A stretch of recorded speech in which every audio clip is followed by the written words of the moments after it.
Hey, this is Jay Cameron from Maximum Impact Travel, and I want to talk about some of the top mistakes people make when traveling to Ghana or many other African countries.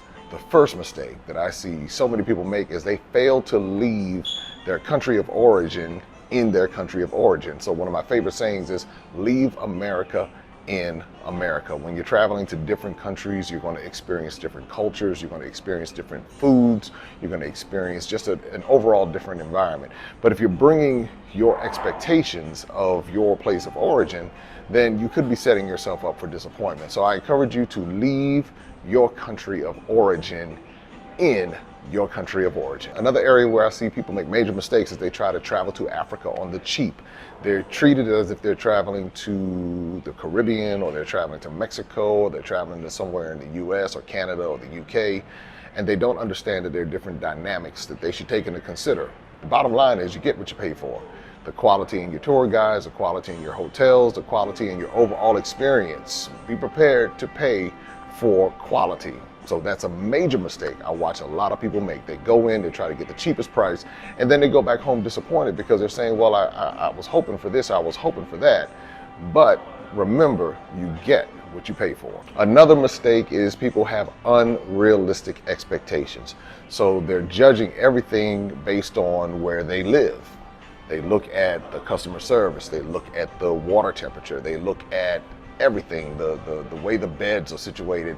And if you're not prepared for the various cultures, then you can be disappointed if you encounter that situation. Now, I will say this, you can get the same quality just about anywhere in Africa. You can, whether it's Ghana, whether it's Tanzania, whether it's South Africa, whether it's Egypt, whether it's Cameroon, most places have 4 to 5 star accommodations. So if you're willing to pay for it, then you can get what you're looking for. Great cuisine, great restaurants, international cuisine, international fashions. You can find it all in most places in Africa. But again, if your expectations are not realistic, you can set yourself up for disappointment. Another area where people make a major mistake is they figure they can just hop on a plane and go to Africa. And in some cases you can, all you need is your passport.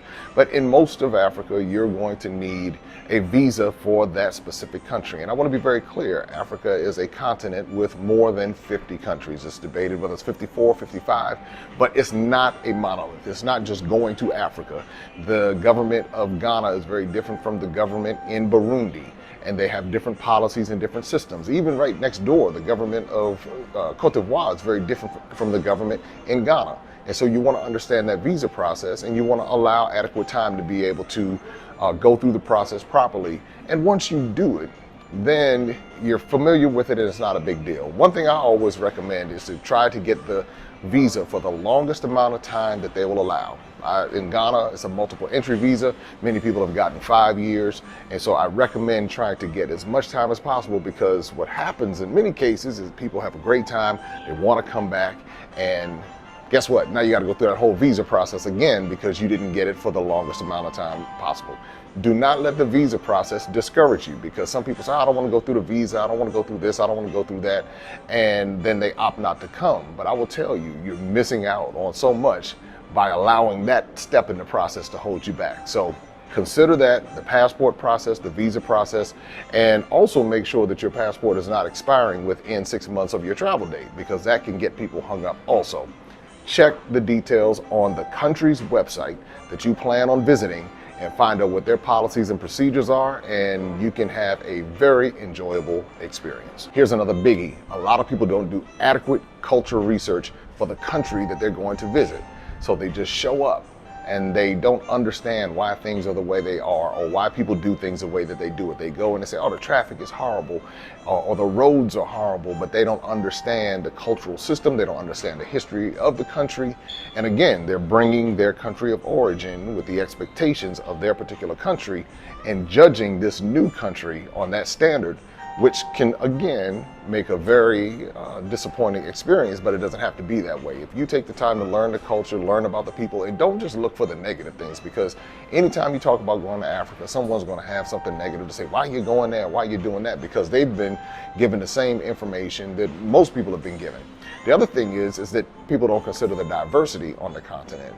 with more than 50 countries, with thousands of different ethnic groups, with thousands of different languages. You'll have within one particular geographical region, there'll be 5 different languages from 5 different ethnic groups, and this might be a 50-mile radius. Diversity is key to understand. When we talk about Africa, if we say those Africans, it really reveals a level of lack of knowledge, because when you say that, it's so diverse, and that's the beauty of what makes Africa so unique, because of the diversity. So do the culture training, learn about the foods, learn about the customs, learn about the clothing, take a little time to learn a few words of the language, and again, you'll have an enjoyable experience. A lot of people don't prepare for international communications challenges, SIM cards, the international phone plan, Wi-Fi. I will tell you, with my international travels, I've been able to navigate pretty much flawlessly as far as Wi-Fi is concerned, because I prepared. I notified my carrier that I was going to be traveling internationally. I was able to look at what their daily rate was for the international travel plan, and I've also was able to work out getting a SIM card in the countries that I visited, which saved on expenses. But take the time to do your due diligence to find out what the international communication is like. Again, this is not difficult. If you just take a little bit of time, you'll find that the process can be very easy. Money, money, money, money. A lot of people fail to bring enough currency to be able to exchange, and they find themselves in a difficult situation. Be sure to plan out your trip, plan for extra shopping. I tell people this all the time. You're going to shop, you're going to spend money, so bring a little extra money. Find out if the ATMs work, and find out if your bank will work with an international ATM. In Ghana, I haven't had a problem using my US bank card and being able to withdraw Ghanaian currency, which is called the cedis. I haven't had a problem doing that. But whichever country you're going to make sure that they have international ATMs and you'll be able to use your debit or bank card. As we're going through this, I want to let you know, if you have additional questions, you can sign up for our free Africa Travel Academy, which goes in depth with these particular topics and much more. So be sure to sign up at the link below for free. Here's another area where people make a huge mistake. They don't pay attention to the small items. I encourage you to look at checklists to make sure that you have adequate batteries, have your travel adapter, have your travel belt, have your lotion, have your toothpaste, have your dental floss, all of those little things that you don't think that you're going to need. Carry a first aid kit. That's something good to always have around. So think about those detailed items, create a checklist, and make sure that you don't overlook anything. And you really don't need to bring your own snacks, because they have Oreos, they have Kellogg's, they have pretty much everything that we have in America. In the UK, they even have the digestives, which they have in the UK. So you don't have to worry about bringing snacks, but if you prefer to, bring as many as you like. This next common mistake is a big one, because we all do it. We get advice from the wrong people. And sometimes we listen to people who really don't know, or sometimes they do know, but they have a negative perspective about it. This is why I encourage people to go see for themselves. Just be mindful of the information that you're getting and consider the source. That's the bottom line. Consider the source, and then talk to different people. You know, the question I always ask is, we never have an issue with traveling to Europe or traveling to someplace, Asia or anything like that. But when it comes to Africa, you got to be safe. You got to be careful. In common sense, in street sense, you'll be fine wherever you travel in Africa. If you don't go to the places that are being war-torn, which are, the remote areas in different places, or different countries that are having those issues, if you avoid those places, then you won't have a problem. Do your due diligence, do your homework, and again, consider the source, and you'll have a great time. This next one is a sensitive one for many people who are part of the African diaspora. Many of us travel to Africa, and we had the expectation of the red carpet being rolled out for us and everyone saying welcome home, as if everyone in Africa knows our story. The reality is, many of us don't know our story, and that's what you discover when you get to Africa. But when you go to different countries in Africa, you discover that they may know about slavery and what happened during that time, but they don't know the details. And so they don't really have a connection to say, or even a reason to roll out the red carpet and welcome us. And I've seen people, and I've heard people say, well, I didn't feel like they really welcomed us back. Well, they didn't know. That particular person didn't know. It's not like they're sitting around saying, hey, wait for them to come back. In some circles they are, but in many circles they aren't. And so this is why, if we manage those expectations, humble ourselves and actually go and learn about their culture, and instead of waiting for them to come welcome and embrace us, then you will see much of what you're looking for will be reciprocated as far as the warmth when you go and extend yourself. But if you're waiting for the red carpet to roll out, throw that out the window and just go and learn and embrace the cultures and the people. And then you'll be surprised when someone says, welcome home, my brother, my sister, I'm glad to see you. But if you're going expecting them to give you a big fanfare, a lot of people are disappointed when they find out that that is simply not the reality of their context and their perspective as it pertains to history. And they can't be faulted for it because they simply don't know the depths of it. This next one, I don't know if it's so much a mistake, but it's something that people might not be prepared for. And I'm speaking in particular about Ghana. When it comes to dealing with Uber, it's not the same as in the United States. From what I've been told by many drivers, they're not getting paid very much, so they are particular about the types of drives or trips that they accept. So you might find yourself accepting, or someone accepting your request for a ride, and they might not move. They might sit there for 5-10 minutes and you're like, what are they doing? What are they doing? Well, what they're hoping for is that you'll cancel the trip so they can move on to the next one. Well, in that case, what I suggest doing is having a backup plan in your mind, maybe a taxi or someone else available that can assist you in the event of that happening. I can guarantee if you use Uber enough, it might happen 2-3 times in a day. Don't let it rattle you. Just know that you heard it here, and just be prepared for the fact that someone might accept your request for a trip. They might not move. They're hoping for you to cancel. Now, if you cancel, they might charge you. So just be prepared for that. And dispute it. That's the one thing I would say, dispute it. The person wasn't moving. Take a screenshot of it and maybe show the time frame. That's what I do. When I accept, or when I put in a request and someone accepts the ride, I screenshot when they accept it and I chronicle the journey along the way. And then that way, if there's an issue, then I can always dispute it. So that's just how I navigate Uber, and I just kind of prepare for it. I give myself enough time. If I need to be somewhere in 20 minutes, I'll give myself an hour because I know that that is likely to happen. It is what it is. It just goes to speak to some of the economic challenges that are happening in this particular area. And another thought is many of us don't have a lot of knowledge about the history about what occurred here in Africa during colonization and during the times of slavery and all of that. And so they have a piece of the story that many of us are unaware of. And because of how we've been taught in our respective countries, we're thinking in terms of just us, but without realizing that the story is much larger, it's much broader, and it has many layers to it. So again, if the red carpet is not rolled out, don't take it personally. Come get what you need to get, learn what you need to learn, and you will have a great experience. Now, this next one I hear a lot of people become offended by. They say, well, why are they overcharging me for items? They wouldn't charge this person or that person. They're overcharging me for items. Well, here's the reality. They see many of us as an opportunity, and they're capitalists just like everybody else is a capitalist. If you realize you can get more money for something from a particular person, then that's what you do, and that's what they're doing. I've learned not to take it personally. I negotiate it down. I figure out how much they might charge a local, and I go and negotiate the price to suit whatever I feel like I want to pay.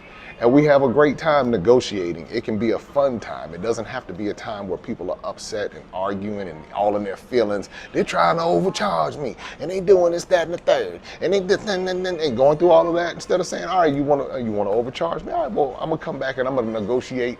I remember one trip we had. One lady, he gave one price. He came down a little bit. She went lower. He said, wait a minute, you negotiate like a Nigerian.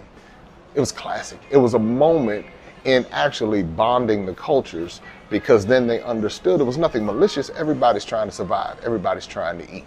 And if you come in with that approach, you'll have a great time. Lastly, for this episode of the common mistakes that people make when traveling to Africa, and in particular, I'm here in Ghana, not coming with an open mind. We're coming with a high mind. We're looking down on people. We're coming with, in many ways, a colonized mindset.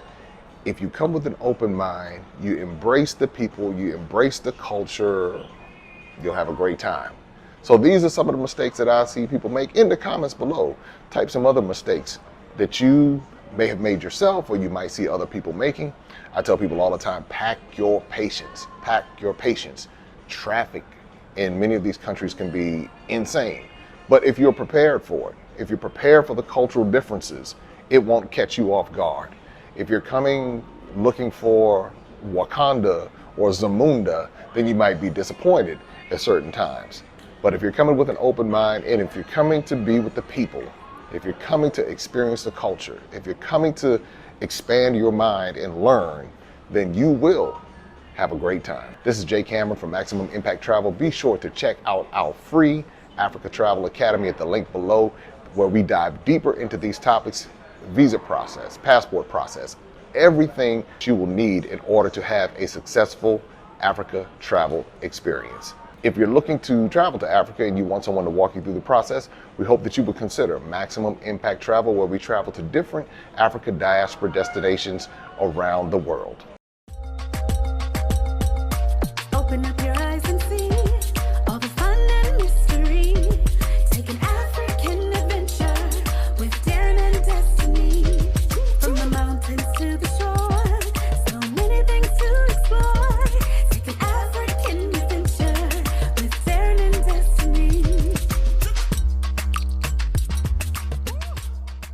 The Adventures of Darren and Destiny. And Darren and Destiny are twin brother and sister, and you go on their adventures throughout the African diaspora, meaning so African diaspora destinations, primarily focused in Africa, but we go to South America, we're going to go to the Caribbean.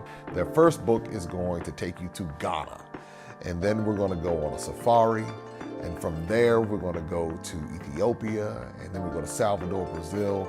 And what the goal is to be able to inspire curiosity in the continent of Africa in our children from a very young age, and to really tell a more accurate story. Most of our children are exposed to negative images, late night infomercials about how bad things are, everybody's sick, everybody's poor, everyone's uneducated, but that's simply not true. So what Darren and Destiny and their family do is they go to different African destinations. They are learning about these different places. You're beginning to see positive images, but still telling the truth. I mean, that's the important thing, to tell the truth about some of the things that have occurred. But it's all done on our children's level, so they begin to understand it.